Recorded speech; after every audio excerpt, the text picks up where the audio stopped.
Terima kasih Pak Erika. Selamat sore Bapak Ibu sekalian. Terima kasih sudah menyediakan waktunya untuk menghadiri webinar perdana Ikatan Alumni Metalurgi ITB ini. Pertama-tama saya juga mengucapkan terima kasih buat Pak Wiku yang meluangkan waktu untuk membagi ilmu buat kita semua. Ilmu baru geometalurgi ini. Mudah-mudahan ilmu ini bisa berguna bagi kita semua. Ini merupakan acara perdana dari webinar series yang kita rencanakan akan bergulir entah 1 minggu sekali atau 2 minggu sekali. Kita lihat animonya sebagai salah satu acara dari Ikatan Alumni Metalurgi untuk menyebarkan ilmu metalurgi bagi masyarakat.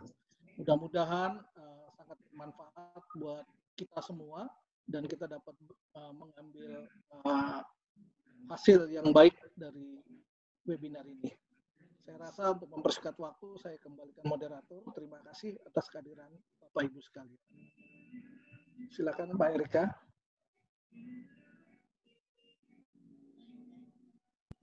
Baik, Pak Buman, terima kasih untuk kata sambutannya. Bapak dan Ibu sekalian, sebelum kita masuk ke acara inti, sharing dari Pak Wiku, ada baiknya kan ada pepatah tak kenal maka tak sayang, gitu ya. Jadi saya akan coba memperkenalkan presenter kita pada sore hari ini. Yang akan menjadi presenter kita pada sore hari ini, yang akan membagi ilmunya adalah Bapak Insinyur Wiku Padmonobo F. Ausim. Beliau sudah malang melintang lebih dari 30 tahun di mineral processing dan juga extractive metallurgy. Dan beliau juga sudah malang melintang di berbagai perusahaan, juga senior. Saat ini beliau merupakan project director di Mineral Proses Cendekia. Jadi tugasnya beliau adalah, atau job profile-nya beliau adalah memanage proses area feasibility study dan basic engineering design team untuk PT Freeport Indonesia Tailing Treatment Optimization. Itu brief summary dari Pak Wiku. Sebelum kita masuk ke acara inti, saya dipesankan oleh tim panitia biar webinar ini berjalan dengan lancar. Maka ada beberapa hal yang perlu kita taati bersama, Bapak Ibu sekalian, mohon maaf. Jadi untuk yang pertama adalah gunakan nama akun yang formal dan berkomunikasi menggunakan bahasa Indonesia yang baik dan benar, terutama ini nanti ketika sesi tanya jawab. Kemudian tidak diperkenankan berbicara politik, Pak, Bu, karena kita tatarannya teknis, juga gosip. Kemudian peserta mengikuti instruksi moderator. Kebetulan pada sore hari ini saya sebagai moderator. Kemudian peserta aktif menyimak sepanjang jalannya materi disampaikan dan wajib memute mikrofonnya untuk kelancaran bersama dan kenyamanan bersama. Kemudian setelah pemaparan materi, kami akan mempersilahkan peserta untuk bertanya dengan menggunakan fitur chat room pada tampilan Zoom. Jadi silahkan kalau ada pertanyaan disampaikan dan mohon disebutkan nama dan juga instansinya dari mana, kemudian pertanyaannya. Di akhir acara, peserta dan narasumber akan melakukan sesi foto bersama. Jadi mohon nanti dihidupkan fitur video. Nanti dan juga kita fleksibel aja Pak, Bu, serius tapi santai. Jadi hal-hal yang belum diatur nanti kita akan fleksibel saja selama acara berlangsung. Mungkin tidak berpanjang lebar dari kami persilahkan kepada Pak Wiku untuk memulai presentasinya. Silakan Pak Wiku. Baik. Assalamualaikum warahmatullahi wabarakatuh. Salam sejahtera untuk kita semua. Pertama-tama saya mengucapkan banyak terima kasih kepada Ikatan Alumni Metalurgi ITB yang telah memberikan kesempatan pada sore ini untuk kita bersama-sama berdiskusi tentang apa yang disebut dengan geometalurgi. Tak lupa saya juga melihat dari peserta banyak para senior yang hadir. Ada Bang Andre Alis, ada Pak Arif Bustaman, ada dan mungkin banyak yang tidak saya sebutkan, bisa saya sebutkan namanya. Dan juga banyak kawan-kawan lama. Jadi sangat menyenangkan sekali ini. Jadi semacam reuni tidak resmi. Tidak lupa pula saya mengucapkan selamat sore, assalamualaikum buat teman-teman yang ada di Indonesia Tengah ya. Ada saya lihat teman-teman dari Makassar, Sulsel, ada Murawali saya lihat tadi. Dan mungkin juga kalau sudah hadir ada rekan-rekan dari Unipa. Katanya tadi pagi mereka mau ikut menghadiri. Jadi kebetulan ada rekan-rekan kita dari saudara-saudara kita dari ujung timur Indonesia sana. Tadi pagi menyatakan pengen ikut bergabung juga. Baik. Jadi seperti pada slide, kita akan mencoba mendiskusikan tentang geometalurgi dan kurang lebih seperti apa sih pelaksanaan ataupun implementasinya di dalam operasi pertambangan. Next. Next. Nah, jadi ini ada, sebelum saya masuk ke materi geometalurgi, di sini ada saya gambarkan satu mining cycle. Jadi semua juga mungkin sudah paham untuk yang selama ini di bidang pertambangan. Ada eksplorasi, discovery, kemudian kuantifikasi, evaluasi, desain, konstruksi, dan kemudian operasi, dan mungkin di akhirnya akan terjadi divestasi. Nah, di dalam setiap tahap selalu timbul pertanyaan-pertanyaan. Nah, pertanyaan-pertanyaan itu akan mengenerate atau menimbulkan aktivitas-aktivitas untuk menjawab pertanyaan itu. Jadi, saya berikan contoh, misalnya tentang desain.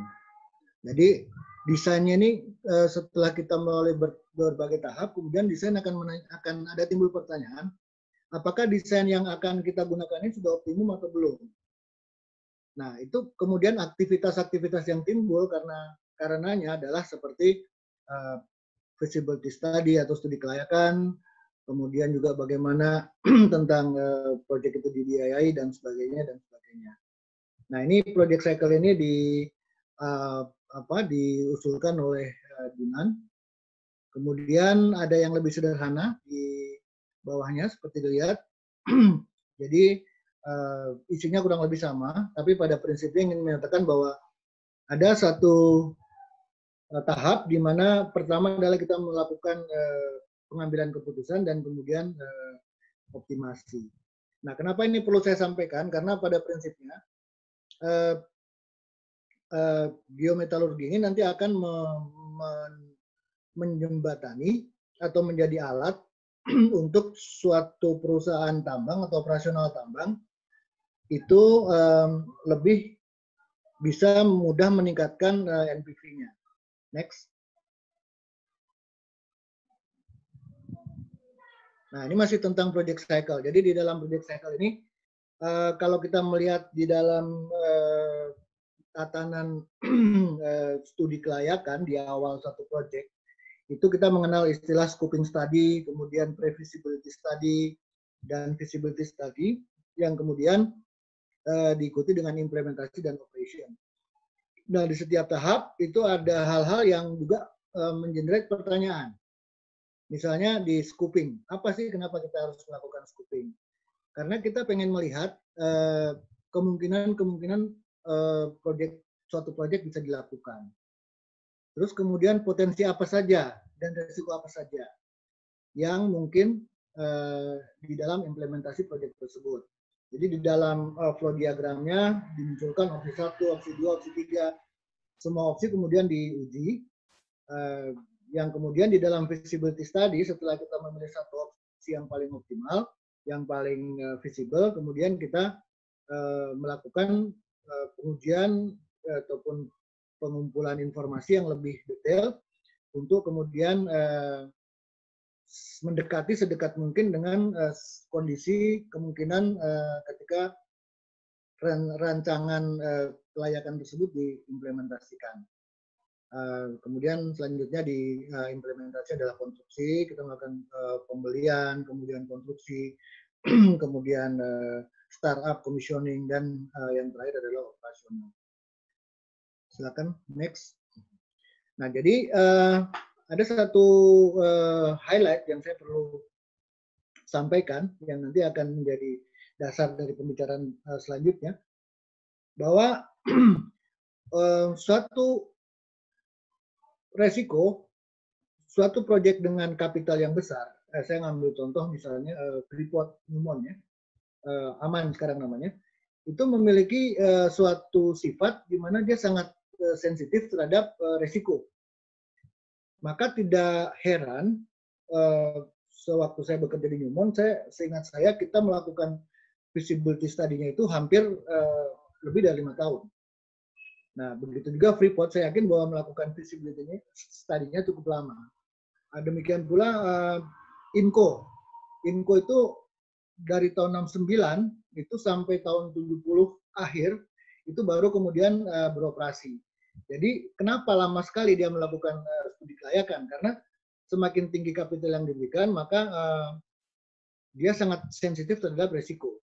Sebaliknya ketika suatu project itu low capital, dia lebih rendah sensitivitasnya terhadap risiko. Mungkin contoh yang paling mudah, ketika saya investasi 100 juta US atau 500 juta US, 20% kontingensi, 20% kontingensi itu akan sangat besar bandingkan dengan ketika saya menginvest hanya 10 juta US. Itu 20% itu hanya 2 juta US dibanding dengan yang 500 juta US tadi. Nah, next.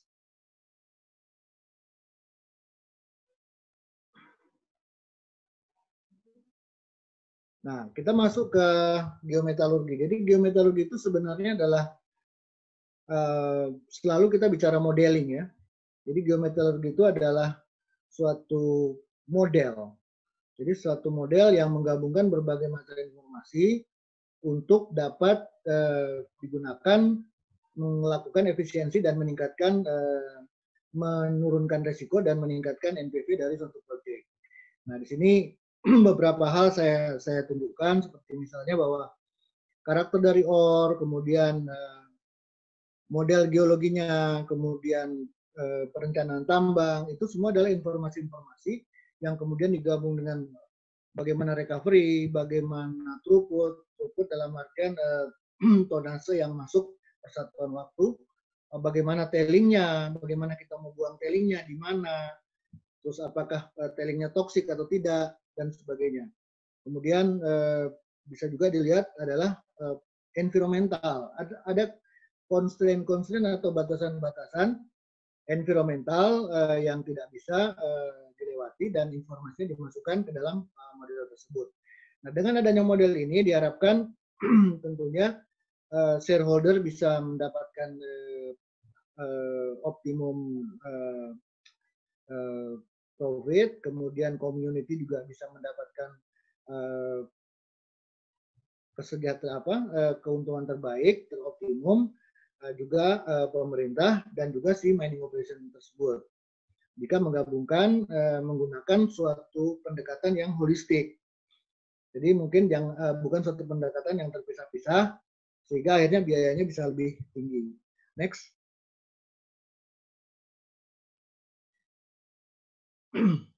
Nah, ini adalah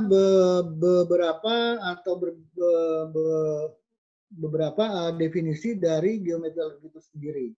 Mungkin dari yang paling sederhana mengatakan bahwa geometalurgi itu adalah suatu alat analisa di mana dia menjembatani antara geologi dan metalurgi. Nah, ini adalah suatu definisi yang cukup kuno. Kemudian berkembang, ada dimasukkan istilah emerging, kemudian ada dimasukkan juga saya garis bawahi cross disciplinary dengan time based outcome. Nah, kemudian juga misalnya SRK mengatakan bahwa geometalurgi adalah suatu integrasi dari disiplin-disiplin geologi, mining, metalurgi, lingkungan, dan juga ekonomi untuk memaksimalkan NPV dari suatu ore body untuk menurunkan resiko teknikal dan operasional. Nah, mungkin yang paling cukup lengkap ya, itu adalah dari Autotech dan dari SGS. Mereka mengatakan bahwa ini adalah team base. Jadi tidak mungkin satu orang merasa sedemikian pakarnya, sedemikian ahlinya sehingga dia tidak membutuhkan bidang lain untuk membuat satu model geometalurgi. Dan ini sudah jelas tidak bisa geometalurgi itu dilakukan oleh hanya satu bidang keahlian. Jadi dia adalah team based approach. Nah, di situ juga disebutkan ada blok model 3 dimensi dalam melakukan perencanaan tambang yang menggabungkan semua informasi tersebut.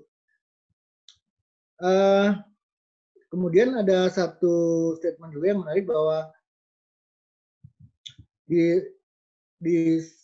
kondisi sekarang ini geometalurgi sudah digunakan, diimplementasikan, tapi memang masih sedikit yang menggunakan geometalurgi itu secara holistik. Karena memang nanti akan kita lihat bahwa ketika kita melakukan geometalurgi itu kita butuh sampel yang lumayan, informasi yang lumayan banyak. Next. Nah, jadi kita bisa membagi definisi ini dari sebagai klasikal, definisi klasik dan definisi yang lebih terkini ya. Kalau definisi klasik memang betul-betul hanya menyatakan bahwa geometalurgi itu adalah gabungan dari geologi dan metalurgi. Kemudian yang lebih modern ya mengatakan bahwa ini adalah gabungan dari seluruh aktivitas yang berada dalam operasi pertambangan tersebut. Jadi dia kemudian bisa meningkatkan para pemangku kepentingan dalam berkomunikasi. Ada alat komunikasi teknis yang bisa digunakan oleh para pemangku kepentingan. Nah, yang jelas sih diharapkan dengan menerapkan pendekatan geometalurgi ini akan didapat satu optimasi dan utilisasi dari semua untuk mencapai key performance indicator atau KPI-nya. Next.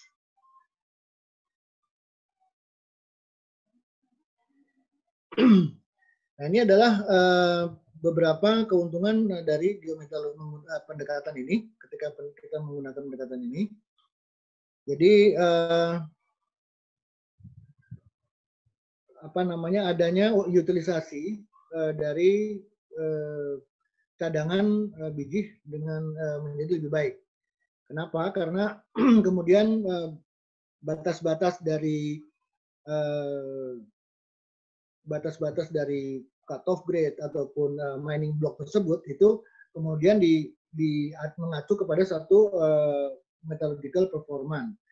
Jadi apakah itu kalau dulu hanya grade ya mungkin ya, sekarang itu sudah kepada recovery, kemudian kepada ada lagi yang pernah saya lihat di Martabe itu langsung kepada dolarnya. Jadi di setiap lokasi itu sudah dibatasi dengan nilai dolarnya. Kemudian pendekatan ini akan membuat pengendalian atau pengendalian untuk kontrol di penambangan akan lebih baik karena kemudian kita lebih punya informasi atau pengetahuan yang lebih lengkap tentang sebuah ore body. Kemudian juga plan optimisasi akan lebih mudah karena kemudian variasi bisa dikecilkan. Jadi untuk operasi pengolahan itu kita sangat dipengaruhi dengan variasi. Jadi kita di pengolahan itu akan selalu lebih senang jika umpan yang masuk itu tidak terlalu besar variasinya. Berbagai cara dilakukan, misalnya untuk ukuran, ya biasanya kita mengontrol di sirkuit penggilingan ataupun permukaan agar supaya dia bisa menghasilkan produk yang lebih homogen sebelum masuk ke ukuran yang lebih homogen sebelum masuk ke proses selanjutnya. Nah, terus selanjutnya adalah menurunkan resiko dari operasi, kemudian lebih memungkinkan atau lebih banyak kemungkinan untuk kita melakukan optimasi kepada operasional keseluruhan. Next.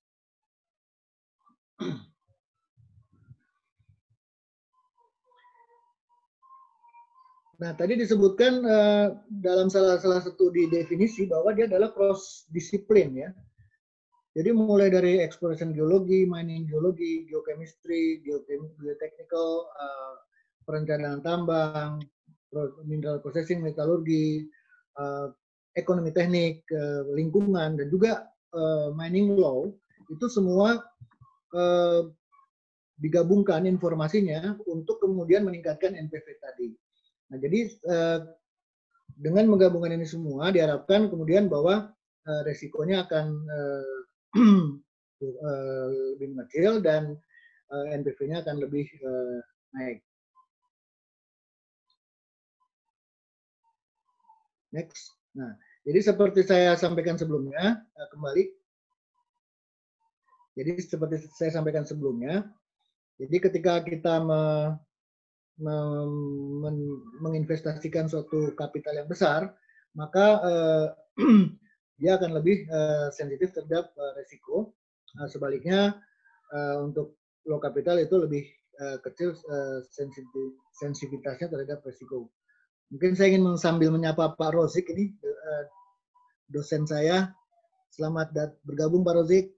Semoga sehat selalu Pak Rozik. Ya, next.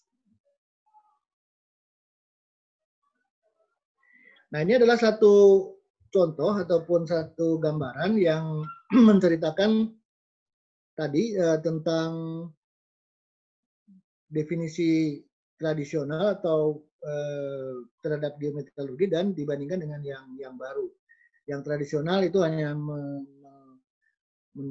mengkolek informasi seperti blok ID, location, kadar dari beberapa unsur, density dan juga litologi. Nah, bandingkan dengan yang modern geometalurgi, jadi mulai dari resource itu sangat lengkap sekali, physical properties-nya pun mulai dari hardness,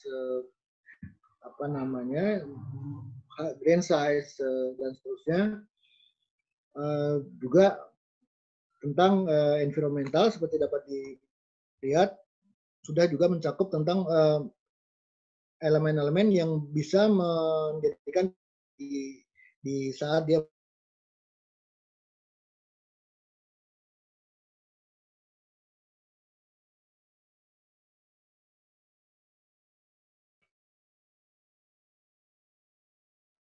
selanjutnya, next.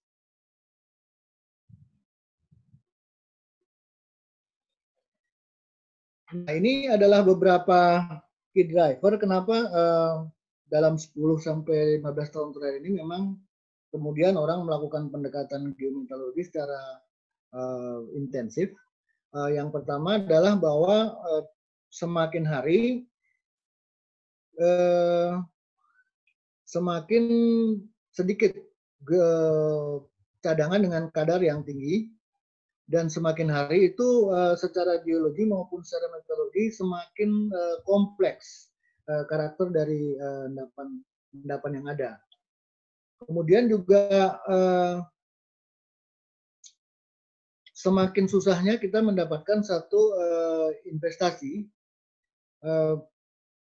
yang mana dikarenakan seperti disebutkan sebelumnya bahwa baik kadar maupun respon metalurgi dari suatu cadangan itu semakin kompleks dan semakin susah ditebak. Kemudian karena kadarnya rendah, tentu saja kemudian operasi yang dijalankan akan membutuhkan satu throughput yang tinggi, dan karena kadarnya lebih rendah, sekali lagi dia hanya bisa mendapatkan profit margin yang lebih kecil, sehingga ini akan membuat secara finansial resikonya lebih besar.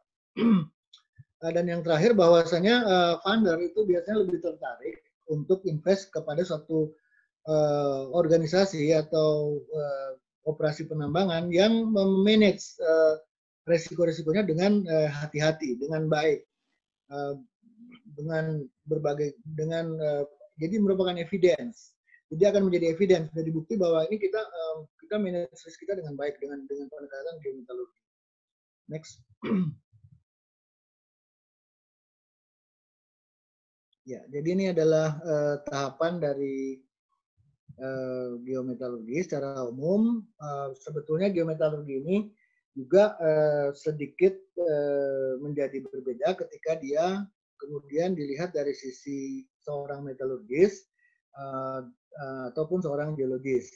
Jadi ketika dia dilihat dari sisi metalurgis, tentu dia akan lebih banyak bagaimana supaya parameter-parameter itu bisa membuat si metalurgis secara optimum bisa melakukan desain dengan lebih baik. Nah, ini adalah tahapan yang umum.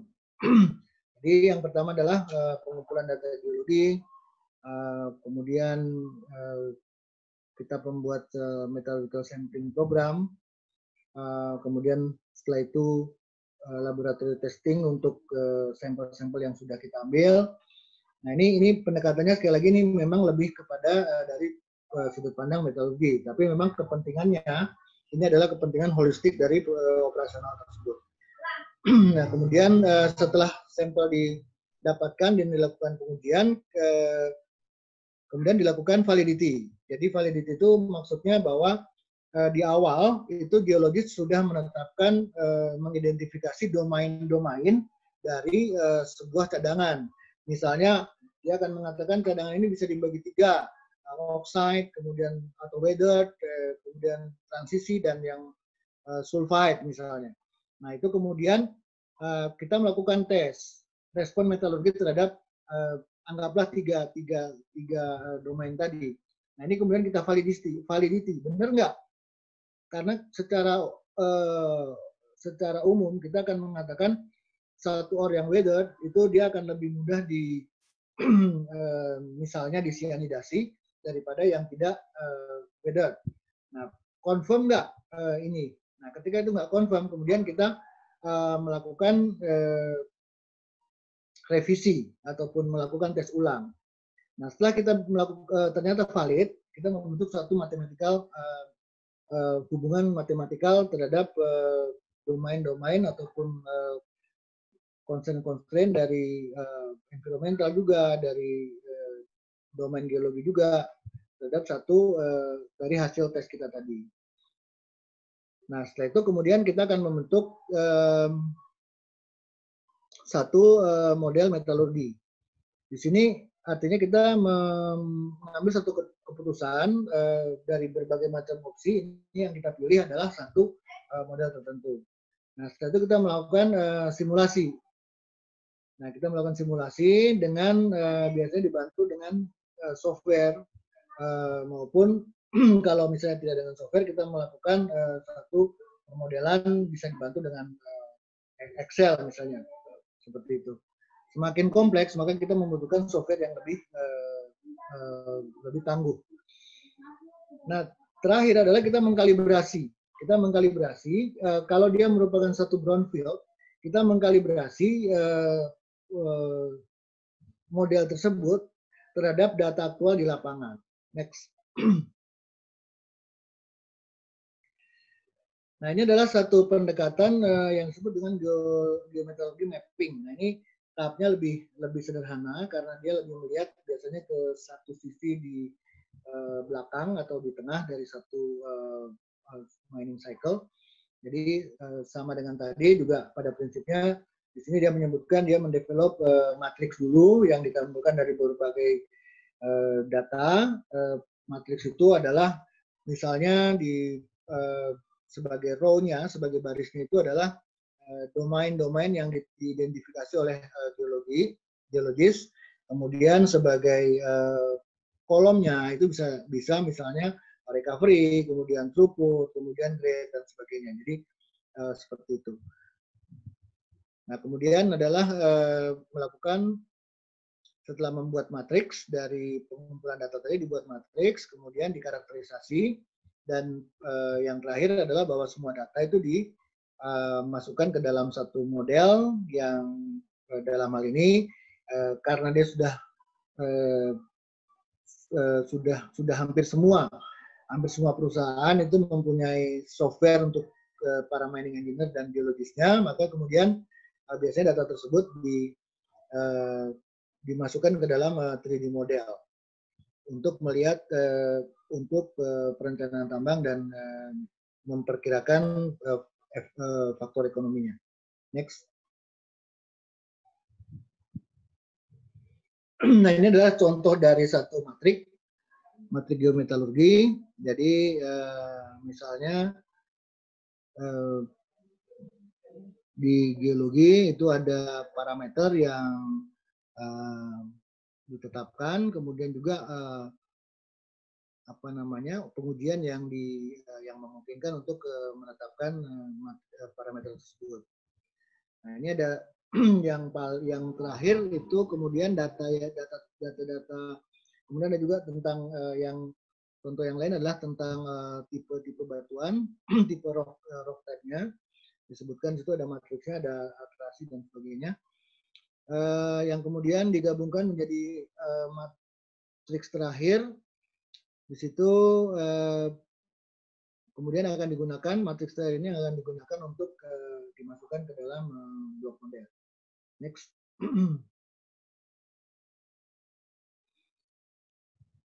Nah, ini contoh 3 sumbu dari permodelan matriks tadi.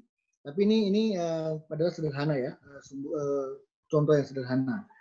Jadi di sini terlihat bagaimana gambaran ore-nya. Kemudian ada 3 sumbu. Ini salah satu sumbunya itu adalah sphalerite, galena. Kemudian di situ ada lead dan ada perak. Nah, sumbu yang lain di situ ada tuff, massive ore, brexy, dan host rock-nya. Nah, ini adalah salah satu contoh bagaimana matrikasi dilakukan terhadap semua informasi yang didapat. Next. Nah, sekali lagi ini adalah tipikal dari parameter-parameter yang biasanya dikumpulkan tergantung dari tambangnya dan tergantung dari situasinya dan tergantung apa yang ingin dioptimasi. Bisa kita lihat ada misalnya concentration of harmful elements. Misalnya kita ambil sebagai contoh yang sering dilihat misalnya arsenik. Kemudian situ ada hardness ya, hardness bisa dinyatakan dalam misalnya Krasин Walk Index atau misalnya ball mill index, abrasion index dan sebagainya. Situ ada grainability, biasanya dihitung untuk dengan menggunakan teknik yang menggunakan pengujian dari Decatek. Terus misalnya mineral liberasinya, jadi misalnya dinyatakan untuk pirit dia terliberasi berapa persen, untuk galena terliberasi berapa persen dan sebagainya.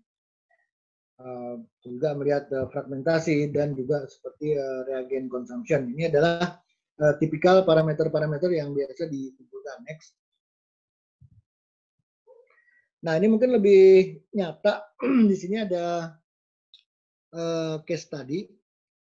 Jadi ini adalah case study terhadap suatu operasi di mana di situ ada tembaga dan emas.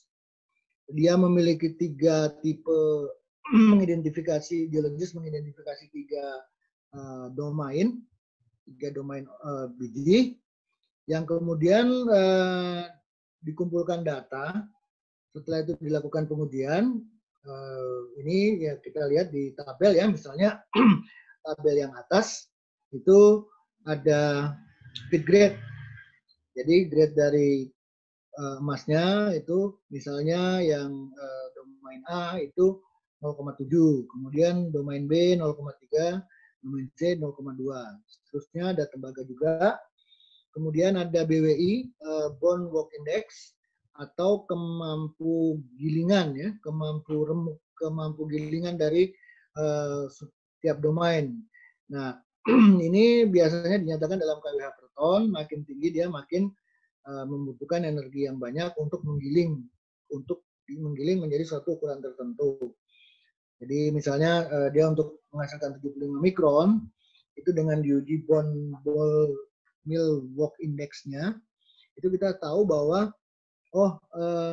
ternyata dari tiga domain ini yang paling lunak atau yang paling mudah digiling adalah domain C. Nah, ini kemudian juga dilakukan tes untuk melihat recovery dari tembaga, recovery dari emas, kemudian dilihat juga grade tembaga di dalam konsentrat dan grade emas di dalam konsentrat. Nah, kemudian dilakukan penghitungan juga untuk OPEX. OPEX dari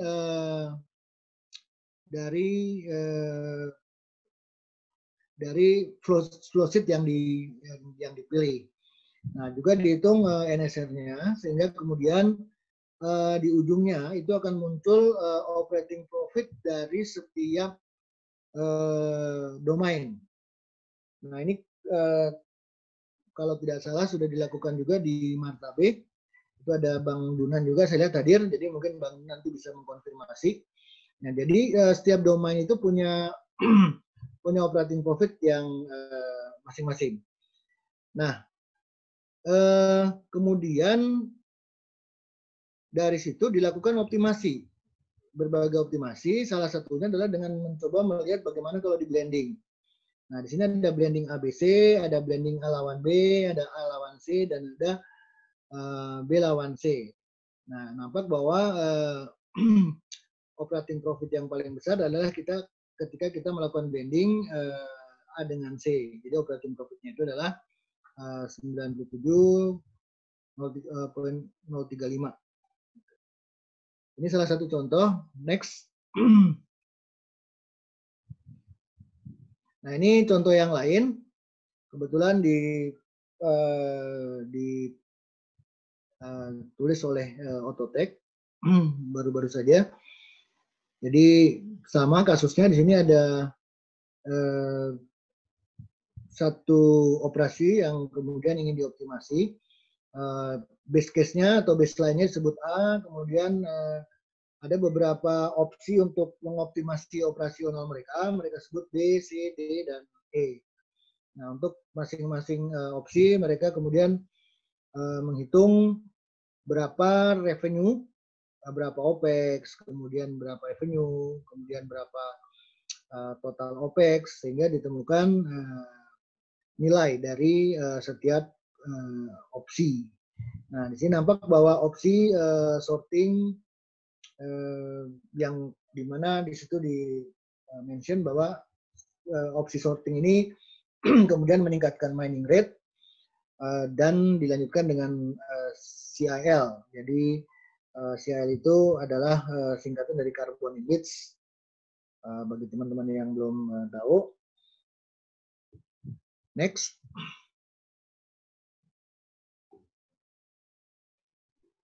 Nah, ini lebih spesifik. Jadi lebih spesifik kenapa? Karena dia hanya ingin melihat bagaimana prediksi dari satu penggilingan terhadap beberapa domain yang ada di tambang mereka. Nah, ini seperti kita lihat ada 6 domain, kemudian dilakukan GK Simet simulasi. Nah, ini memang belum banyak yang punya ya di Indonesia memang masih tambang-tambang besar saja. Jadi dari dikasih map ini kemudian muncul rumusan yang pertama itu turunan dari Bond ya, tentang yang melibatkan work index. Itu ada TPH juga. TPH itu adalah ton per jamnya. Nah, kemudian dia melakukan plot terhadap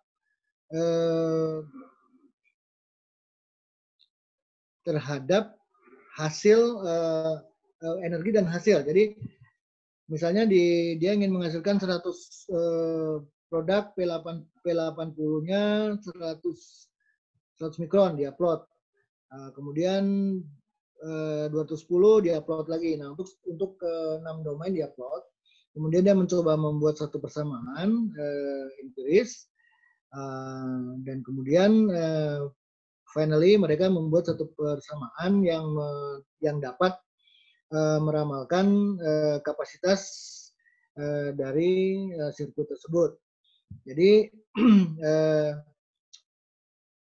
mereka bisa meramalkan kapasitas pengolahan dibanding dengan rencana tambang. Kemudian mereka juga dengan model-model tersebut bisa memaksimalkan kapasitas pengolahan terhadap domain-domain tersebut, apakah di blending, apakah tidak, itu mereka bisa mengoptimalkan.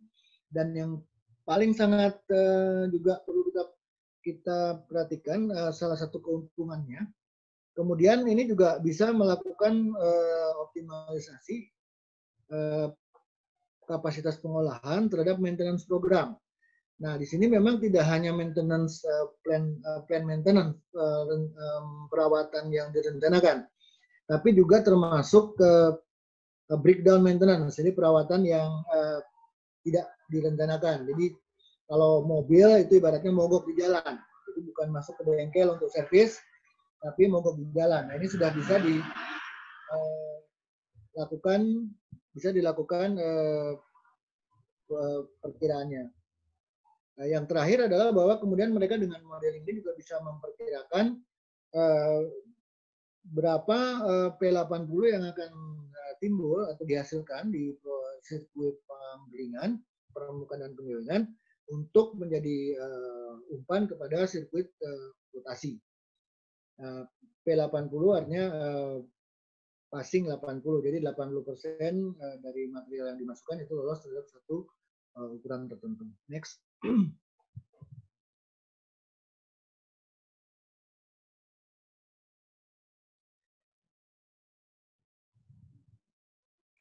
Ya. Nah, jadi gambar ini menunjukkan bahwa kita bisa mengatur produk menjadi lebih stabil di kurva yang kanan. Itu ketika mereka melakukan blending, itu mereka mendapatkan satu produksi yang jauh lebih stabil dibanding dengan ketika mereka tidak melakukan blending. Kemudian yang di bawah itu adalah membandingkan antara model dengan aktual. Jadi ternyata model yang mereka buat itu sangat mendekati dengan yang aktual trennya maupun variasinya. Next. Nah, ini satu lagi, ini permodelan yang menyangkut area komuniti saja. Jadi ini contoh yang lebih sederhana. Jadi dia melakukan karakterisasi dan testing untuk setiap domain. Kemudian dia bikin interrelasi. Ini di sini lumayan canggih, dia bikin plotnya jadi semacam keluar footprint yang bisa menggambarkan dengan warna-warna seperti ini.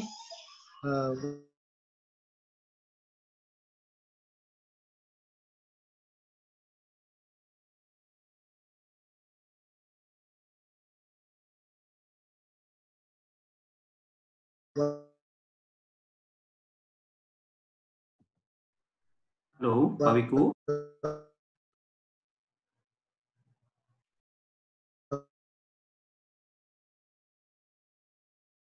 Banyak ya cukup saja. Cuman kalau kita punya next.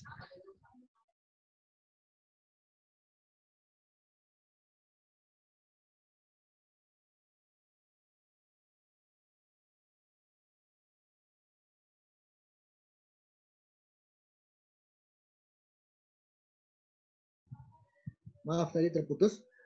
Kemudian dari model kombinasi tadi itu kita bisa jadi ini memang fancy ya, dia bisa menggambarkan A kali B itu adalah satu parameter kombinasi. Semakin kecil angkanya maka semakin keras material tersebut. Juga kemudian ada plotting untuk atau 3 dimensi plotting untuk ball mill index. Ya ini memang cukup fancy karena memang dia mempunyai data yang cukup banyak untuk melakukan plotting. Tapi artinya yang saya ingin sampaikan bahwa tidak selalu kita harus seperti ini. Kita membuat permodelan dengan kalau memang sesuai kebutuhan. Kalau dengan Excel memadai ya kita cukup dengan Excel. Next. Nah ini diskusi bahwa memang sekali lagi bahwa geometalurgi ini adalah team effort. Dia hanya bisa dilakukan ketika dilakukan bersama-sama. Jadi dia nggak bisa dilakukan oleh hanya seorang geologis atau hanya seorang mine engineer atau hanya seorang metalurgis. Jadi memang minimum itu ada geologis, mining engineer dan metalurgis untuk bisa membuat permodelan geometalurgi ini. Kemudian model ini memang dilakukan untuk mengimprove NPV dari suatu project. Nah, ketika kita ketika melibatkan suatu investasi yang besar, maka kita membutuhkan bantuan dari software karena kemudian juga kita dituntut untuk mengambil data yang lebih banyak lagi. Apakah kemudian bahwa untuk tambang kecil tidak bisa menerapkan ini? Tentu saja tambang kecil juga disarankan untuk menerapkan pendekatan geometalurgi karena kemudian itu akan menurunkan risiko dan meningkatkan keuntungan. Nah, yang terakhir bahwa tim geometalurgi ini harus juga melakukan suatu keseimbangan. Jadi jangan sampai aktivitas yang kita lakukan itu kemudian terlalu memakan biaya, sementara revenue yang dihasilkan tidak sebesar biaya yang tidak memadai, tidak sesuai, tidak worth it. Jadi mungkin tetap dilakukan pendekatan geometalurgi, akan tapi lebih sederhana. Mungkin sampelnya lebih sedikit. Ini ada satu yang memang kita nggak sempat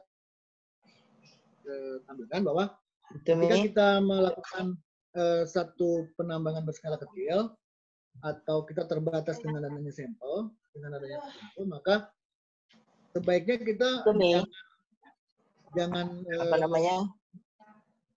sebaiknya kita jangan merasa pelit atau merasa rugi dengan meng-hire lebih banyak lagi engineer.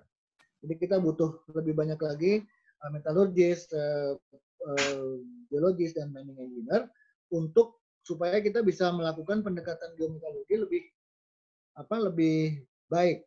Karena mungkin kita terbatas oleh sampel. Ketika kita terbatas oleh biaya pengambilan sampel atau drilling, maka perbanyaklah pendekatan geometalurgi.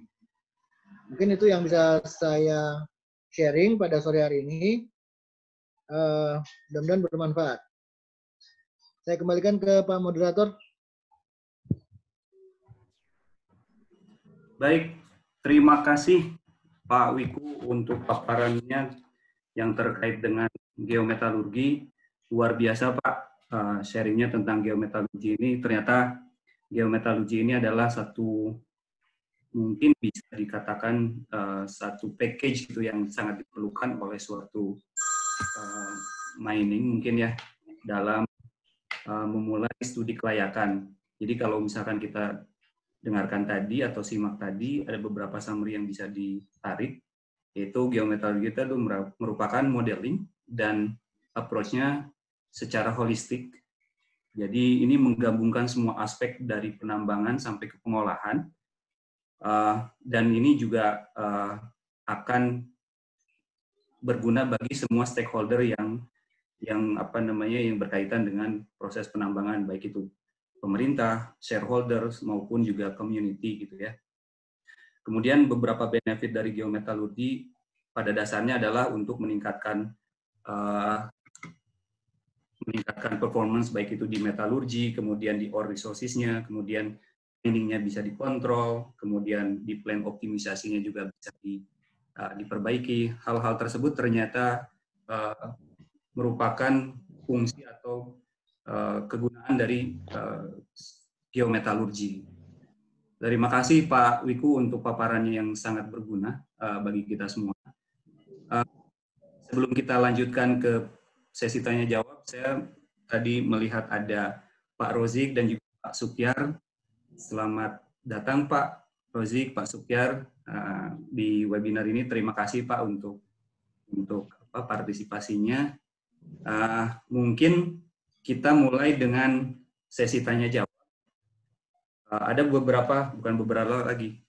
banyak pertanyaan yang sudah masuk ke tim panitia. Mungkin nanti kita akan coba pilah-pilah dan kita akan bacakan 3 pertanyaan dulu, kemudian akan direspons oleh Pak Wiku.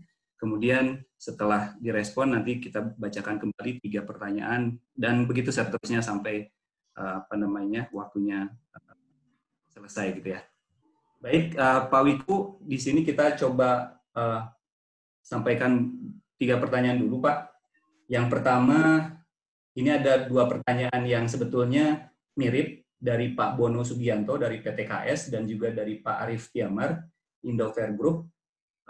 Pertanyaan beliau berdua adalah, apakah sudah ada penerapan atau aplikasi geometalurgi pada penambangan pasir besi dan juga REE atau logam tanah jarang di Indonesia? Itu pertanyaan yang pertama, Pak. Kemudian yang kedua dari pertanyaan dari Pak Mulyanto, apakah geometalurgi adalah perluasan lingkup tugas pekerjaan tahap survei geologi atau eksplorasi untuk sekaligus memikirkan kemungkinan ekstraksi mineral berharga? Mungkin nanti bisa dielaborate lagi, Pak, penjelasannya. Kemudian yang ketiga adalah pertanyaan dari Pak Muhammad Rahadian. Apakah sudah ada implementasi geometalurgi saat ini untuk menentukan jumlah sumber daya dan cadangan mineral ikutan untuk komoditas tertentu? Mungkin itu 3 selected pertanyaan yang pertama, Pak Wiku. Monggo ditanggapi, direspons, Pak. Baik, jadi untuk aplikasi geometalurgi di pasir besi,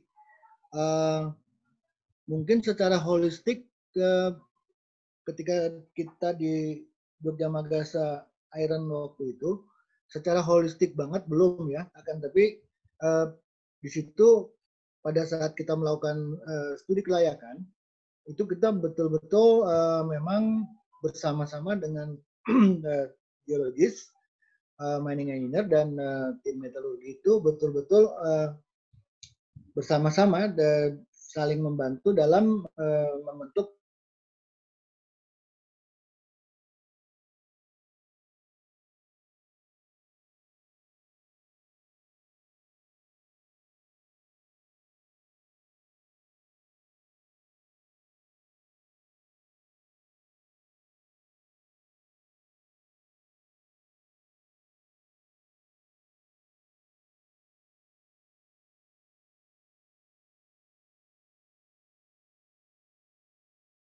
juga, karena kemudian dengan melibatkan metalurgis itu lebih menghemat waktu. Misal kita akan ngebor di titik A, kemudian kita pindah ke titik B. Kadang memindahkan itu kita butuh satu effort yang luar biasa, bahkan menggunakan chopper.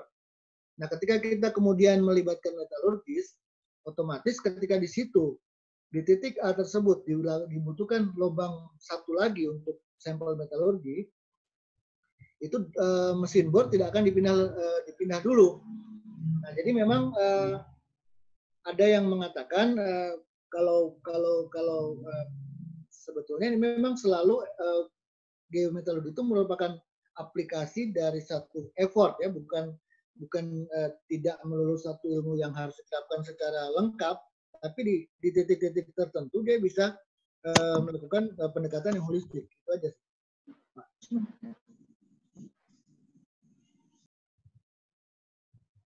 Itu Pak. Baik. Kemudian pertanyaan yang selanjutnya dari Pak Muhammad Hadian, Pak Wiku, implementasi metalurgi untuk menentukan jumlah sumber daya dan cadangan mineral. Apakah sudah ada implementasinya, Pak? Kalau kita lihat di DORC, ketika kita melihat DORC itu kan ada modifying factor ya. Nah, modifying factor itu kan memang salah satunya adalah tentang bagaimana si cadangan tersebut atau sumber daya tersebut bisa diekstraksi. Jadi menjawab apakah itu implementasi geometalurgi secara full atau tidak, memang saya tidak bisa jawab. Tapi bahwasanya pendekatan atau prinsip geometalurgi di situ sudah dilakukan. Nah, mungkin teman-teman dari kompeten person kalau hadir, misalnya Pak Andre bisa menambahkan nanti ya. Tapi itu yang saya pahami seperti itu. Baik, terima kasih Pak Wiku. Mudah-mudahan jawaban dari atau respon dari Pak Wiku bisa mengakomodir pertanyaan-pertanyaan yang sudah disampaikan. Sebelum kita bacakan beberapa pertanyaan lagi, ini di sini saya melihat ada yang raise hand. Mungkin ada yang ingin bertanya di sini. Pak Beni Hanafi Harahap, apakah ini akan ada ditanyakan, Pak?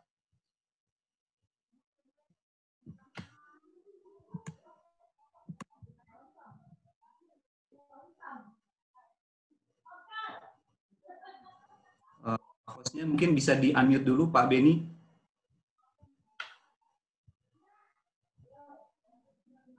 Atau sambil menunggu itu, pertanyaan selanjutnya, Pak Wiku, ini dari Pak Dedi Suprianto. Selamat sore, Pak Dedi. Jadi,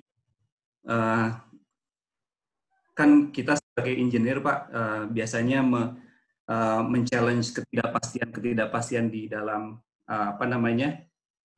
mungkin feasibility study atau apapun itu dengan cara katakanlah dengan meningkatkan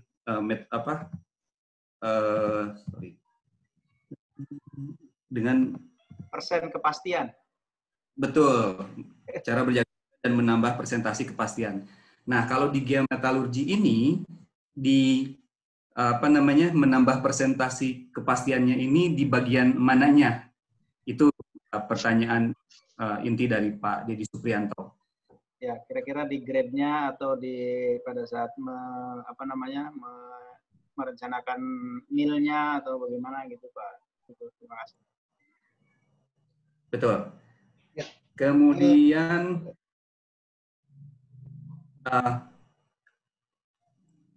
boleh ditanggapi dulu, Pak Wiku.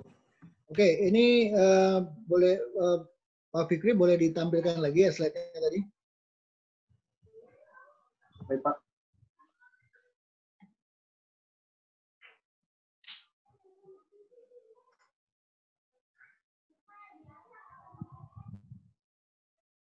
Yang slide mana, Pak? Ya, next. Ya, itu. Mundur, satu.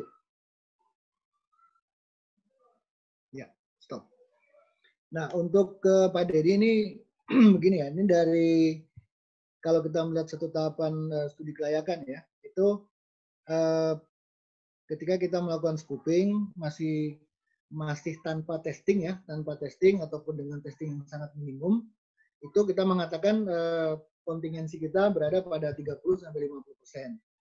Nah, ketika kita sudah mencapai tahapan pre-feasibility study, di mana di situ testing sudah lebih banyak, kalau metalurgi dari sisi geometalurgi, di sisi metalurginya, testing sudah lebih banyak, informasi tentang peralatan sudah lebih banyak, sehingga kita bisa mengenerate beberapa opsi skenario pengolahan.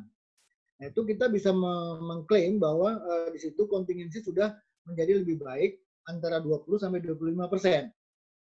Nah, kemudian ketika sudah mencapai feasibility study, itu kita bisa dengan data yang lebih lengkap lagi, kita sudah dapat quotation langsung dari supplier, kemudian kita bisa tahu alatnya persis seperti apa.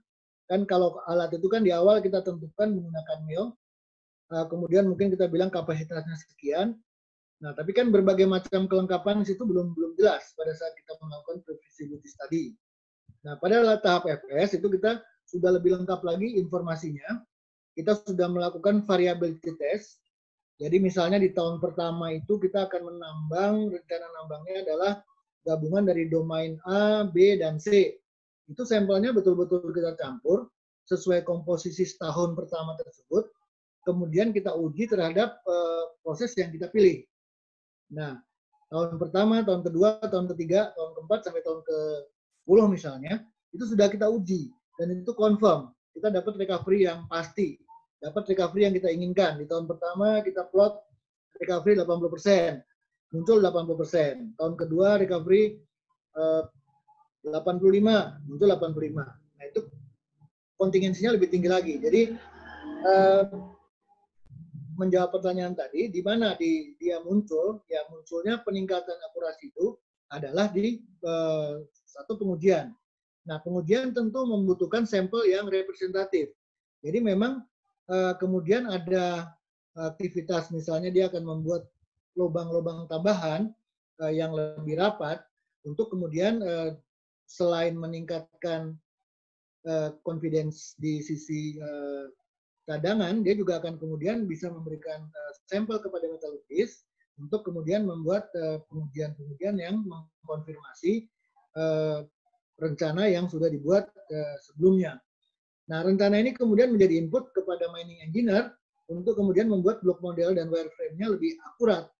Nah, bahkan pada saat-saat terakhir sering terjadi di mana kemudian cadangannya bisa meningkat setelah dilakukan berbagai macam info yang lebih lengkap, di running ulang modelnya oleh mining engineer, itu kemudian malah bisa meningkatkan lagi jumlah cadangannya di beberapa kasus, ya, mungkin tidak semua kasus. Demikian Pak moderator. Terima kasih Pak Wiku. Apakah Pak Dedi ada mau menanggapi? Boleh menanggapi sedikit barangkali.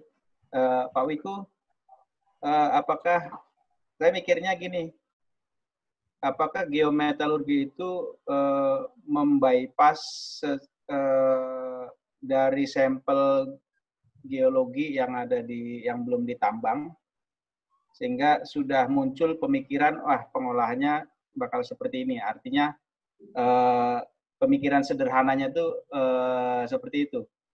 Jadi begitu kita dapat sampel dari lapangan, dites secara ini untuk keperluan metalurgis, untuk keperluan pengolahan gitu, sehingga memperoleh gambaran, ya mungkin sederhananya ya proses apa yang akan dilakukan.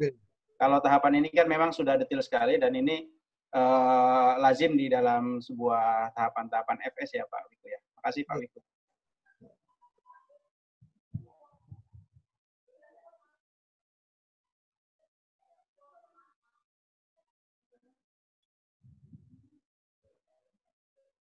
Jadi pertanyaannya apa? Membypass ya? Pertanyaannya gimana tadi? Ya, disiplin geometalurgi itu dalam benak saya mungkin bisa membypass dalam tataran sederhana ya. Kalau tataran detailnya tetap harus melewati tahapan-tahapan yang tadi Pak Wiku sampaikan gitu. Tapi ketika kita melihat suatu blok atau wilayah kemudian dites dapat sampel-sampelnya gitu ya, secara sederhana misalnya. Nah, itu bisa memikirkan kira-kira proses yang akan dilakukan dan grade berapanya gitu Pak. Nah, Ya betul Pak Deddy. Jadi istilahnya bukan membypass ya, tapi istilahnya merencanakan, membuat satu model, merencanakan dan mengoptimasi Pak. Satu lagi mengoptimasi. Jadi kita juga harusnya melihat kemungkinan-kemungkinan, misalnya kita sudah dapat recovery 80% dengan satu jalur pengolahan. Itu kemudian kita juga jangan cepat puas, karena kemudian kita juga perlu melihat jangan-jangan masih banyak tuh yang kita anggap sebagai di bawah cut off grade dan tidak bisa diolah kan, tidak ditambang. Nah, itu mesti kita coba, Pak.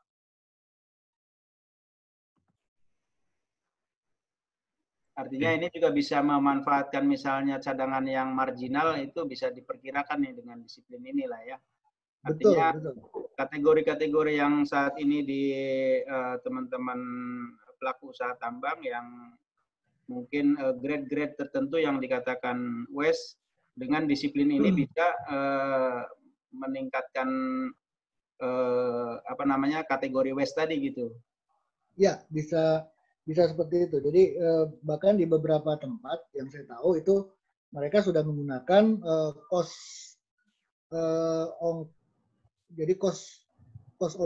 operating cost. Jadi operating cost itu kan yang utama adalah 40% dari mining, 40% dari proses tuh. Nah, itu untuk satu blok tertentu, itu sudah disebutkan tuh, ini operating cost-nya berapa, ini operating cost-nya berapa, ini operating cost-nya berapa. Jadi, semua data yang ada itu betul-betul dimanfaatkan, supaya tidak sia-sia. Kan orang ngebor itu kan mengeluarkan uang, orang grade control mengeluarkan uang. Jadi semua data itu betul-betul digunakan untuk membuat peramalan-peramalan yang mana kemudian dia bisa mengatur penambangannya dengan lebih optimum gitu. Oke, baik. Terima kasih Pak Wiku. Oke, siap. Terima kasih. Nanti kalau kurang, Pak Deddy bisa japri Pak Wiku. Karena di grup Med kondisi waktu dan juga ada beberapa pertanyaan yang masih belum diangkat ya. Oke. Kemudian pertanyaan selanjutnya. Ini ada pertanyaan yang menarik menurut saya,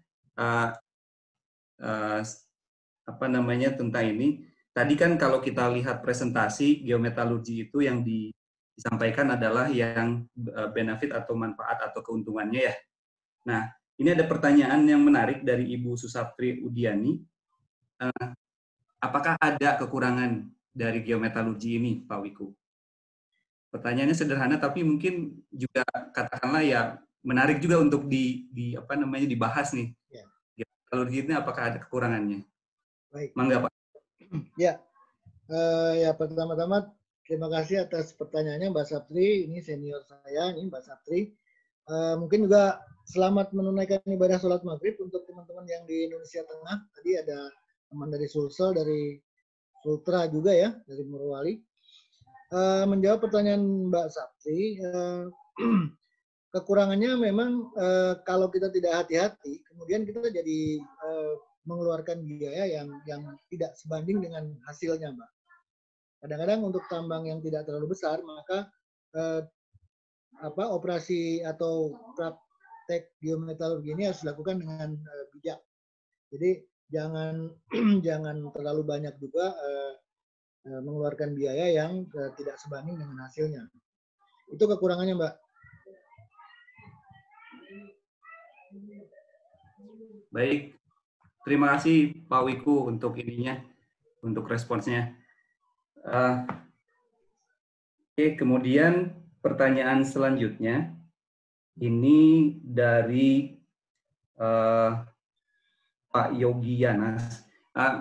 Jadi Bapak Ibu sekalian, saya coba memilah-milah pertanyaan. Jadi yang lebih banyak berkaitan dengan geometalurgi yang akan kita coba angkat dulu. Nanti ada beberapa pertanyaan yang memang kaitan dengan geometalurginya tidak terlalu dekat. Nanti coba akan kita sampaikan juga kalau sudah pertanyaan-pertanyaan yang dengan geometalurginya sudah disampaikan.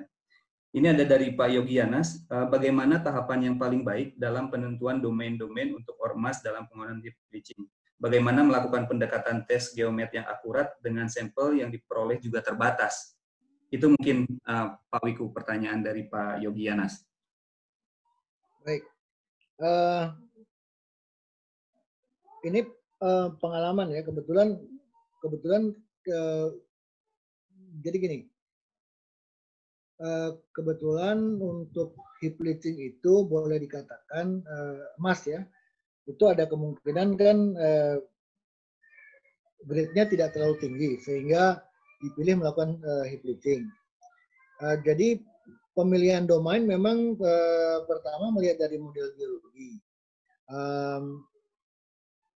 Jadi permodelan geologi ini katakanlah salah satu yang pernah kita lewati atau kita alami ya sebelum di masa lalu itu misalnya berdasarkan litologi nih, litologi.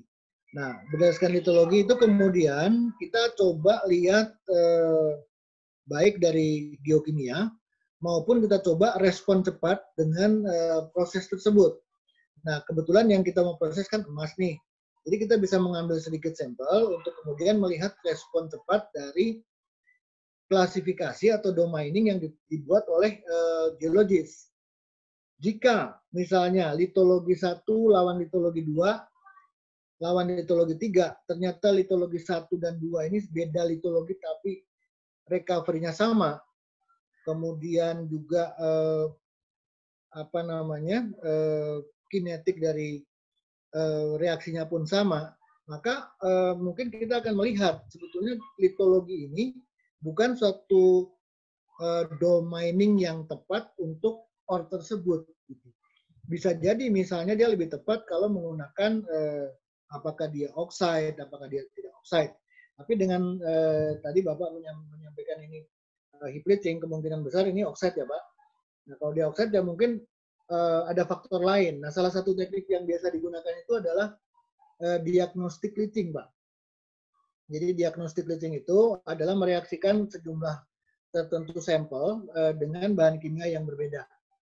Kenapa? Tujuannya adalah melihat apakah si emas itu terperangkap pada karbonat, ataukah dia terperangkap pada sulfida, atau dia terperangkap terhadap arsenik, atau dan sebagainya, atau bahkan mungkin dia pre-robbing kan. Nah jadi dengan melakukan itu setidaknya kita bisa membantu geologis atau berkomunikasi dengan geologis bahwa untuk lokasi kita ini, lokasi Bapak tersebut itu lebih tepat mungkin domainingnya bukan litologi tapi apa yang lain. Nah ini kan yang kita geologi punya ide, kita kemudian tes, kita mengetes idenya geologis. Seperti itu Pak, mudah-mudahan membantu. Baik, terima kasih Pak Wiku untuk jawabannya. Kemudian ini ada pertanyaan dari rekan muda kita Pak Wiku. Sebentar, saya lihat dulu ya. Dari Mas Said, Metalurgi TB 2013. Sebagai seorang sarjana metalurgi, skill pengalaman apa yang harus kami miliki untuk dapat berkecimpung di dunia geomet? Mungkin ini juga mewakili pertanyaan-pertanyaan dari teman-teman yang fresh graduate, Pak Wiku. Karena kalau kita melihat dari dari presentasi tadi kan begitu banyak faktor yang terlibat itu di dalam geometalurgi ini. Silakan Pak Wiku. Ada dua ya, mungkin yang pertama itu adalah pengujian ya. Memang untuk geometalurgi ini sebagai dari sisi metalurgis kita memang harus satu mungkin kan kita harus mencintai ya, kita harus mencintai ilmu itu sehingga kemudian kita selalu bersemangat untuk belajar lebih dalam lagi. Yang pertama adalah pengujian ya. Pengujian metalurgi itu berbagai macam jenisnya dan berbagai macam tujuannya. Nah ini bisa dilakukan dengan diskusi atau ngobrol atau berkunjung ke beberapa lab metalurgi yang ada di Indonesia ya. Kalau di Bandung ya mungkin ada lab kita sendiri, kemudian ada Tekmira, kemudian di Cikarang Cibitung ada Geoservice, ada Skopindo, dan lain sebagainya. Nah, yang kedua adalah memang lebih banyak dari pengalaman atau kemudian juga belajar sendiri ya, karena kemudian saat ini kalau kita lihat di dunia itu saya baru menemukan 2, jadi di Swedia dan di Tasmania yang menyelenggarakan geometalurgi. Jadi secara keilmuan memang belum ada yang membuka tentang jurusan ini. Nah, mungkin ada berbagai macam pertimbangan akademis yang di luar kemampuan saya lah untuk membacanya. Tapi yang pertama tadi memang pengetahuan tentang pengujian, kemudian untuk pengetahuan geologi dan tambangnya memang kalau kita bisa ikut ada materi kuliah tentang perencanaan tambang atau materi kuliah tentang genesa, itu akan sangat membantu. Genesa bahan galian, kemudian atau berdiskusi dengan teman geologi maupun teman dari tambang, itu akan sangat membantu. Itu Pak Erika.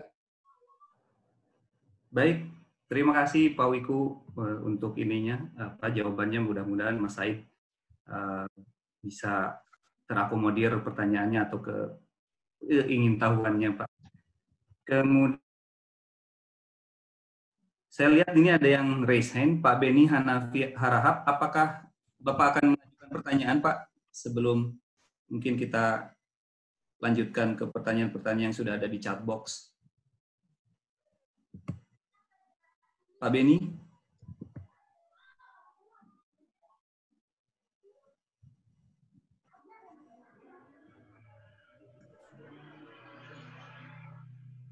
Kalau tidak ada, mungkin kita lanjut ke pertanyaan berikutnya, Pak Wiku. Ini pertanyaannya banyak sekali, luar biasa nih. Jadi mohon maaf, saya coba filter-filter dulu ya Bapak Ibu sekalian. Nah, ini untuk pengetahuan bersama juga. Ini ada pertanyaan dari Pak Mulyanto. Apakah dengan geometalurgi kita bisa mengatakan go or no go pada proyek eksplorasi mineral tertentu, Pak Wiku?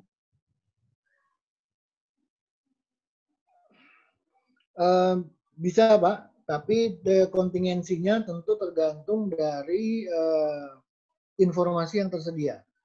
Jadi misalnya kita melakukan eksplorasi, kemudian kita sudah menemukan menghasilkan beberapa hasil uji geokimia dan kita sudah melihat respon metalurginya. Tentu dengan pengetahuan informasi tersebut dan kemudian kita coba ramalkan pengolahannya seperti apa dan kita berikan masukan ke pembuatan blok diagram, simulasi blok diagram ya, simulasinya dan mungkin wireframe ya, kita kemudian bisa mengetahui nilai ekonomisnya. Tapi sekali lagi akurasinya akan sangat bergantung dari geologis juga. Geologis punya berapa confidence bahwa kita udah tahu nih, kita udah buat skema prosesnya. Tapi kemudian kita kembalikan ke geologis, seberapa yakin geologis tentang keterwakilan deposit itu dari sampel-sampel yang geologis berikan untuk kita uji. Seperti itu mungkin Pak. Baik, terima kasih Pak Wiku untuk tanggapannya. Sebelum kita berlanjut ke pertanyaan berikutnya, tadi sudah di-share link untuk absensinya, Bapak dan Ibu sekalian. Mohon bisa mengisi absensi tersebut, Pak dan Ibu, untuk kepentingan administrasi. Kemudian tadi ada juga beberapa pertanyaan atau tanggapan dari Bapak dan Ibu peserta. Apakah nanti record ini akan di-upload ke YouTube? Saat ini mungkin belum, tapi kami ke depannya akan membuat channel IAMED, dan ini nanti semua webinar yang telah dilakukan akan kita upload ke sana, Pak. Terima kasih, Pak, untuk masukannya. Nanti akan kita akomodir. Baik, ada waktu sekitar 8 menit lagi. Ini ada beberapa pertanyaan lagi. Sebentar.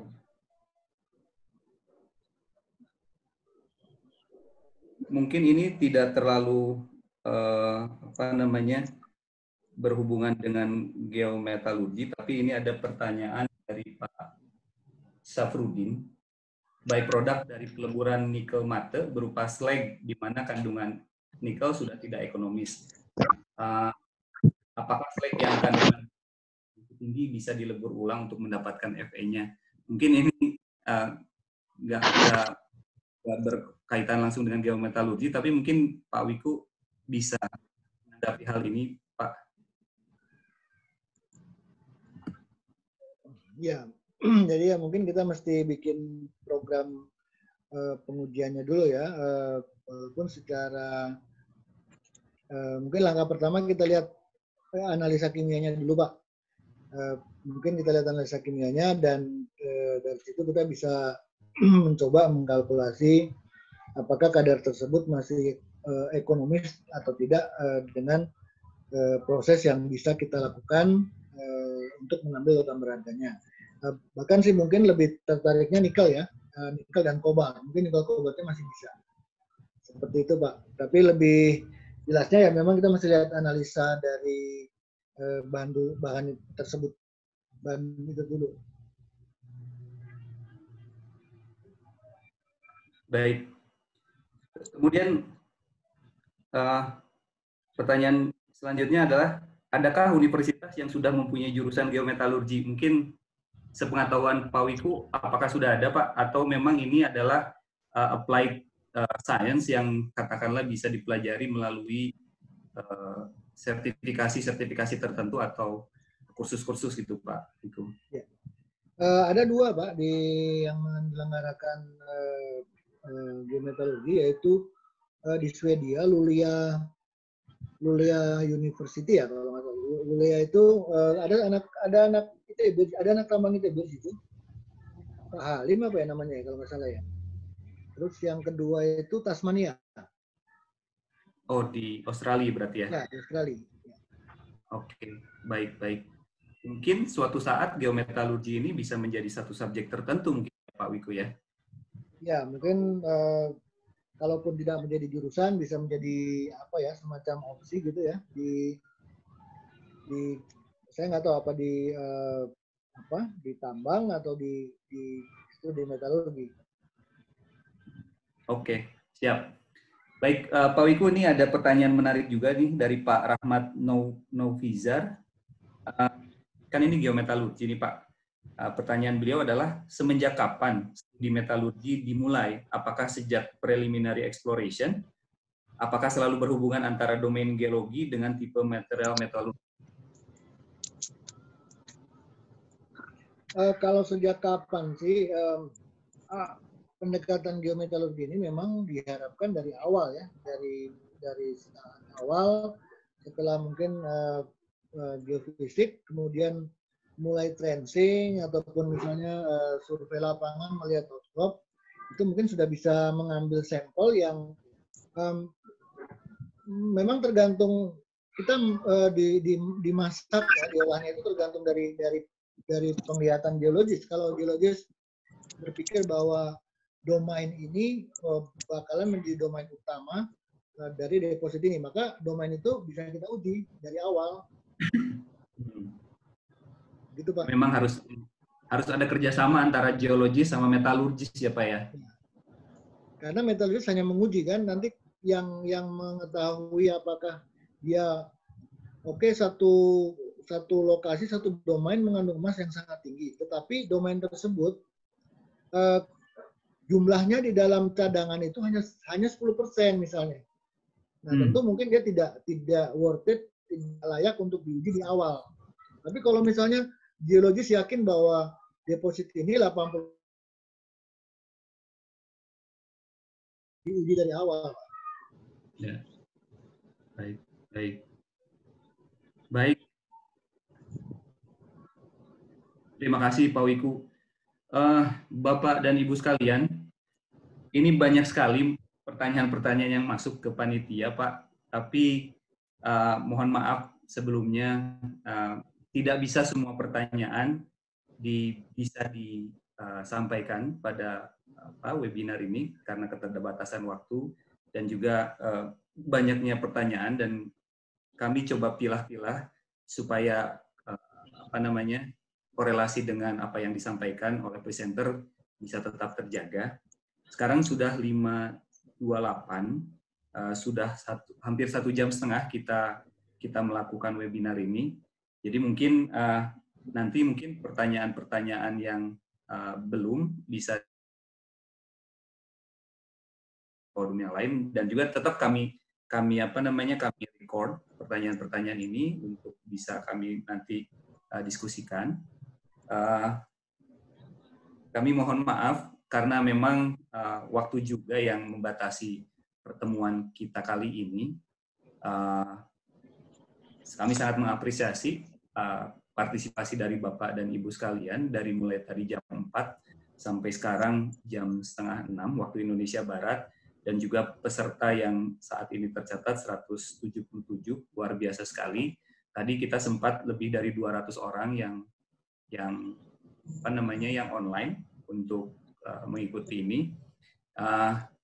Kami dari IA Metalurgi sangat mengapresiasi kehadiran Bapak dan Ibu sekalian di webinar ini. Insya Allah webinar ini akan menjadi program rutin Ikatan Alumni Metalurgi ITB, Bapak dan Ibu sekalian.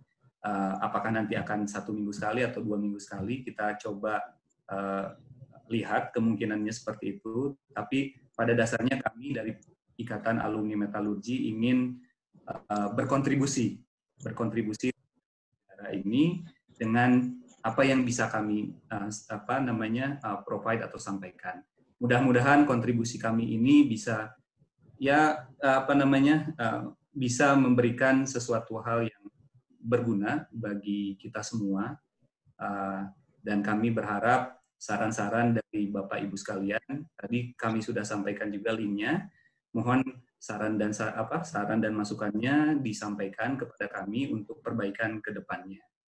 Mungkin webinar ini pada sore ini kita cukupkan sampai di sini, Bapak dan Ibu sekalian.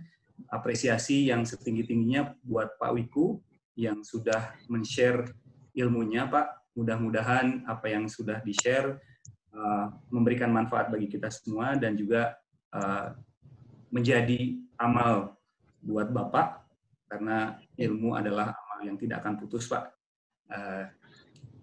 Jadi mudah-mudahan webinar ini bermanfaat bagi kita semua. Saya kalau boleh izin, mungkin Pak Supyar ada yang mau disampaikan, Pak? Sebelum kita tutup.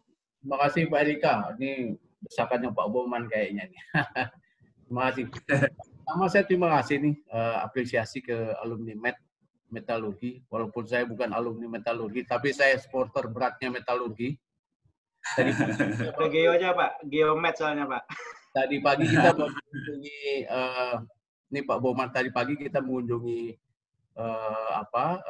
perusahaan smelter nikel Indonesia, the first perhaps in the world ya, atmospheric leaching ya. Dan Pak Zaki ikut, pakar-pakar ikut semua sana. Jadi saya dengan tim membuat itu.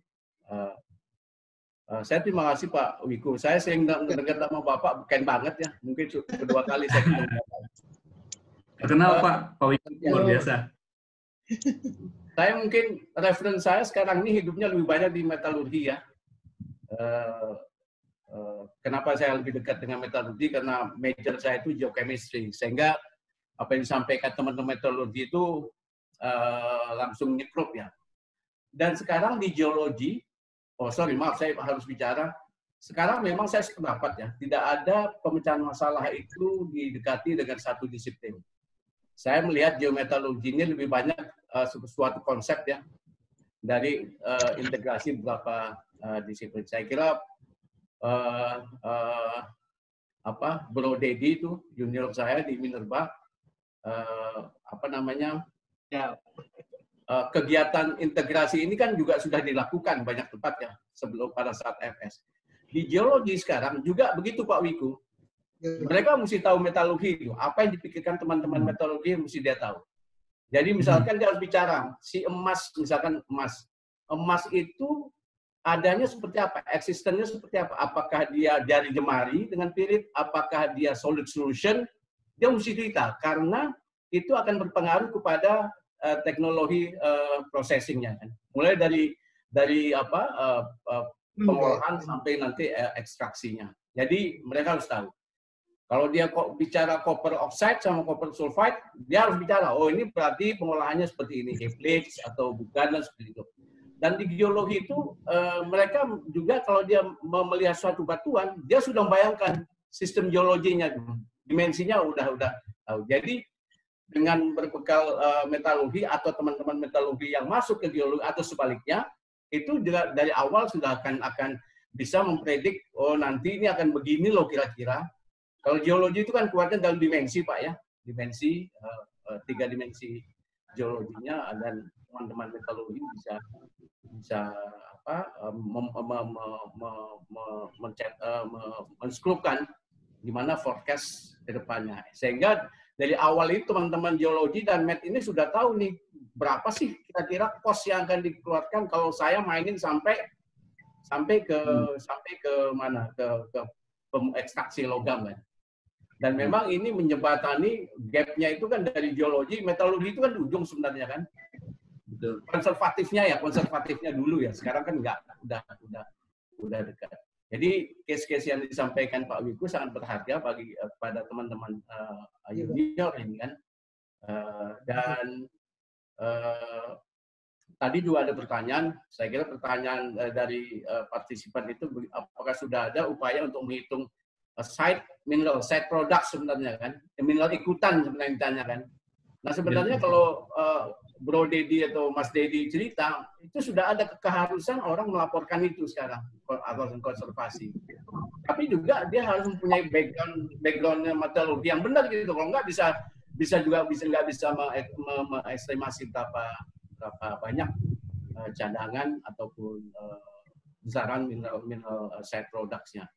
Saya kira sekali lagi Pak Boman, terima kasih. Saya selalu mengikuti ini kegiatan metalurgi. Saya hampir lupa ilmu geologi saya jadinya itu. Terima kasih. Ya. Saya kira terima kasih Pak Erika kesempatannya. Pak Wiku, terima kasih Pak Wiku. Terima kasih Pak. Baik, terima kasih Pak Sukyar. Izin Pak Erik. Monggo Pak Toto. Ya, sebenarnya saya menyampaikan amanat ke Pak Sukyar nih, mohon maaf lagi di jalan. Kemarin yang disarankan Pak Sukyar sudah saya laporan ke Pak PLT Direktur Teknik dan Lingkungan, Pak Sujatmiko, Pak Sukyar, terkait koordinasi dengan Perin maupun terkait dengan ini ya, deduction tax gitu ya. Mudah-mudahan nanti beliau menindaklanjuti lah dengan unit yang terkait, Pak. Terima kasih, Pak. Ya. Paling gampang. Baik, terima kasih. Boleh Pak Rika, 1 menit. Sebenarnya paling gampang adalah kalau ingin mendapatkan perusahaan, misalnya Pak Wiku ini punya perusahaan, kalau beliau bisa mengadakan vokasi saja mengenai geometalurgi untuk berapa student, itu bisa dapat pemotongan pajak perusahaan itu. PPH akan kena. Yang sekarang dipikirkan pemerintah adalah inovasi teknologinya, R&D. R&D seperti apa yang bisa mendapatkan kemudahan tax gitu. Tapi kalau untuk vokasi sudah given itu, sudah ada. Saya kira itu, Mas Toto. Terima kasih. Baik, ya, terima kasih Pak Sukyar, terima kasih Pak Toto. Ya Bapak dan Ibu sekalian, waktu jualah yang membatasi kita. Tapi sebelum kita berakhir, mungkin dari Pak Boman ada kata terakhir, Pak Boman. Dipotong lagi ya. Ya, terima kasih Bapak Ibu sekalian di acara webinar pertama Ikatan Alumni Metalurgi ini. Lumayan jalan dengan lancar, meskipun tadi ada sedikit gangguan. Total yang hadir mungkin sekitar 220 sampai terakhir di akhir acara mungkin 160-an. Mudah-mudahan kita bisa ketemu lagi di webinar selanjutnya. Dan mudah-mudahan apa yang kita sampaikan, yang kita lakukan ini bisa berguna buat Bapak Ibu sekalian. Sekali lagi terima kasih. Terima kasih lagi buat Pak Wiku, Pak Sukyar, Pak Arif, dan lain-lain. Selalu tetap mendukung dan support kita. Sama-sama kita menyebarkan pengetahuan metalurgi ke seluruh masyarakat. Terima kasih. Saya kembalikan ke moderator. Baik, terima kasih Pak Boman untuk kata penutupnya. Baik, Bapak dan Ibu sekalian, sekali lagi kami mengapresiasi kehadiran Bapak dan Ibu sekalian di webinar ini. Insya Allah webinar ini akan regular dari persembahan dari Ikatan Alumni Metalurgi ITB. Apresiasi tinggi buat Pak Wiku yang sudah men-share ilmunya. Ini luar biasa, mudah-mudahan sangat berguna bagi kita semua. Mohon Pak Wiku semuanya, dari semuanya. Insya Allah nanti guru saya itu. Ya, baik, saya Erika Silva. Saya tadi lupa memperkenalkan diri. Saya Erika Silva sebagai sebagai moderator dan juga perwakilan dari panitia dan juga IAMET ITB mengucapkan terima kasih sebesar-besarnya bagi Bapak dan Ibu sekalian atas partisipasinya dalam webinar perdana kami ini. Kami mohon maaf atas segala kekurangan yang terjadi selama webinar ini. Mohon maaf, maklum baru pertama, kalau bayi sih masih belajar merangkak, tapi dengan dukungan dari Bapak dan Ibu sekalian, kita bisa memberikan kontribusi yang nyata bagi bangsa dan negara Indonesia ini. Terima kasih sekali lagi kami ucapkan. Kita akan bertemu dalam webinar-webinar selanjutnya. Foto dulu, Er. Akhir kata, wabillahi taufiq wal hidayah. Foto bersama, Pak Erik ya. Oh iya, betul. Foto bersama dulu. Siap. Mohon di-on-kan semua videonya. Nanti teman-teman dari dari Ikatan Alumni Metalurgi akan mendokumentasikan kita. Silakan Pak Fikri atau Pak Eryo mendokumentasikan atau mendokumentasikan kita semua. Ini pakai aba-aba ya, Pak? Ya. Ini karena halamannya cukup banyak, jadi mohon waktunya Bapak-Bapak. Oke, kita mulai take pertama. 1, 2, 3. Oke, bisa dilanjut sama Mas Fikri dulu. Yang kedua. Nggak apa, Bang. Dari Bang Eryo aja kayaknya. Ya, aku kurang bagus. Ya, baik. Kita lanjut. Take yang kedua. 1, 2, 3. Baik, kemudian kita take yang ketiga. Ini kurang lebih ada 6 ya, Pak. Jadi mohon bersabar. Take yang ketiga. Oke. Sekali lagi, Pak, mungkin bisa dimunculkan ya videonya. Ini di halaman ketiga. Banyak yang belum muncul videonya. Lanjut aja, Pak. Oke, baik. Kita mulai ya. 1, 2, 3. Baik, sisanya tidak menampakkan video, Pak Erika. Mungkin cukup, Pak Erika. Makasih, Pak Erika. Baik, terima kasih, Pak Eryo. Sekali lagi, terima kasih, Bapak Ibu sekalian. Kita nanti insya Allah bertemu di webinar-webinar selanjutnya. Apresiasi buat kita semua. Assalamualaikum warahmatullahi wabarakatuh. Waalaikumsalam warahmatullahi wabarakatuh. Terima kasih, Bapak-Bapak, Ibu sekalian. Terima kasih.